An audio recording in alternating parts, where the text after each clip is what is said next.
ഇവർക്ക് മന്ദാകിനി എന്ന സിനിമയെ കുറിച്ച് എന്തായാലും പറയാനുണ്ടാവും. So Althaf, I request you please speak a few words. Mike അലർജിയാണ്, ഇന്ന് പറ്റില്ല. സോറി. ഇല്ല, എനിക്ക് ആയിട്ടുള്ളൊരു സഞ്ജുവേട്ടന് കാശ് തിരിച്ചിടണം, വിനോദിന് അടുത്ത പടം ചെയ്യാൻ പറ്റണം, അത്രേ ഉള്ളൂ. പിന്നെ അനർഗളിനെ ഞാൻ ഹ്യൂമർ പഠിപ്പിച്ചിട്ടുണ്ട്, അങ്ങനത്തെ പടങ്ങളായിരിക്കും ചെയ്യാൻ പോവാ. പിന്നെ വേറെ അങ്ങനെയല്ല, ബാക്കി എല്ലാവരും നന്നായിട്ട് വരട്ടെ, പടം വൃത്തിയായിട്ട് വന്നിട്ടുണ്ടല്ലോ.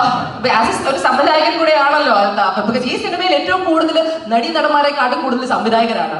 അതെന്താണെന്ന് എനിക്കൊരു ഐഡിയ ഇല്ല. അതെന്താണ് കാരണം ഞാൻ അവിടുത്തെ ചോദിക്കാം. പക്ഷെ നിങ്ങളുടെ എല്ലാവരുടെയും ഒരു ഇൻപുട്ടും ഒരു സഹായവും ഇതിൽ വന്നിട്ടുണ്ടാവും എന്ന് തോന്നുന്നു. പിന്നെ ഒരു ഔട്ട് ആൻഡ് ഔട്ട് കോമഡി ചിത്രമാണ്, ഫൺ ഹ്യൂമർ ചിത്രമാണ്, അങ്ങനെ തന്നെ പറയില്ലേ അൽത്താഫ് അല്ലേ? പക്ഷെ ഇയാൾ ലൈഫ് ഇത്രയും സീരിയസ് ആണോ?